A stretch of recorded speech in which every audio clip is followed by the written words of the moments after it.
Hey, what's up, friends and family? Thanks for being with me here tonight. I'm proud and excited to announce that I've accepted the nomination to run for president of CWA Local 7250.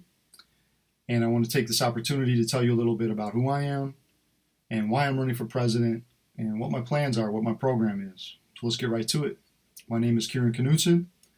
I was born and raised in Minneapolis. I've lived in Detroit and Chicago as well. I've been working in the AT&T Tower for going on 17 years. I've been a steward for 15 of those years, and I was elected chief steward and served 2 terms before I stepped down so that other people could run for that position. I've been involved in countless grievances, job actions, and I was a key organizer of the grievance strikes that we held at the AT&T Tower. So that's some of my background. Before I worked at AT&T, I was also active in the union at UPS in the Teamsters, where I was a steward and a picket captain during the big 1997 strike.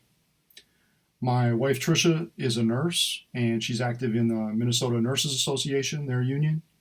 And my son Sasha is a member of SEIU at a local hospital where he works in the cafeteria. And my younger son Kalen is a new member of the UFCW at the grocery store that he works at. All right, so before I get into the reasons I'm running for president, I just want to say real quickly some of the things that are not reasons for running for president. I'm not in this for the title or the position or petty perks that come along with being officers. In fact, I think we need to recenter the union around the members and not the officers. And if I'm elected, I pledge to only serve 2 terms because I think it's important that the officers be rotated and that the power is actually not invested with the officers but with the members. So those are reasons that are not mine for running for president. Now, the reasons that I do want to run for president are sort of big ones. The first one is the crisis we're in. I don't need to tell you that our world's been turned upside down by the pandemic, the uprisings. Now we have these climate catastrophes going on. We've got police brutality and armed fascists in the streets. It's pretty scary. And I don't think it's just going to go away come November. This is the situation we're in, and we better acclimate ourselves to it. But this is also a moment of opportunity. In my lifetime, I've never seen so many people have the consciousness they have, the understanding about what's going on in this world, especially the young people. Thank God for the youth. I think this is a moment where we can organize ourselves and we can make big changes for the working class. But if we miss out on those opportunities, if we don't take advantage of what's in front of us, I fear we could pay a big price. So I think now is really an important time for us to get ourselves organized and to take action. So the crisis and the opportunities are the reason that this year I've decided to run for president. Okay, so here's my program, plans and goals for this campaign and for what we want to do with the union. Basically, it goes down to 3 points. Number one, and the most basic point, we have to defend our jobs. AT&T has been talking with Wall Street openly for the last 2 years about downsizing, outsourcing, offshoring, living wage, union jobs. And the CWA has not presented a plan to fight back. We need that. That has to happen. That's the first point. The second point, we need to build our union and we need to put it under the members' control. We need to have an organizing committee that meets regularly and organizes call centers and telecommunication industry, cell phone stores all across this state. We need to think seriously about merging with other CWA locals. Right now we're in the ridiculous position where workers in AT&T Tower are divided between 2 different locals even though we're under the same contract.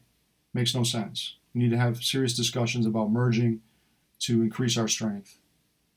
And finally, we need to make sure that members are actually in control of our local. You know, people are going to want to join a union if they feel like they have power in it. But if they don't feel like they have any power in it, if they just feel like they're paying dues to some insurance company, then it doesn't really matter. So we need to make sure that the union is under workers' control, that the members are the real authority in the union, and that the officers serve the members, not the other way around. And the third thing, we need to really be thinking big. We need a working class uprising in this country. We can't just sit back and let the billionaires and the bosses control our societies. Look what they've done with it. They don't really have a right to rule, in my opinion. They're killing us. And those kinds of changes are going to take millions and millions of people. But working class people are well positioned. You know, there's an old saying that without our brain and muscle, not a single wheel could turn, and that's true. All of their profit, all of their power comes from us. And if we organize ourselves to remake the society where the interests of working class people's lives come before the profits of the big corporations and the bosses, we can do it. It's going to take a lot of work, but we have to start thinking big. We can't just be thinking small. We can't just be begging for crumbs. We can't be hoping politicians are going to do us a favor. We need to start organizing ourselves.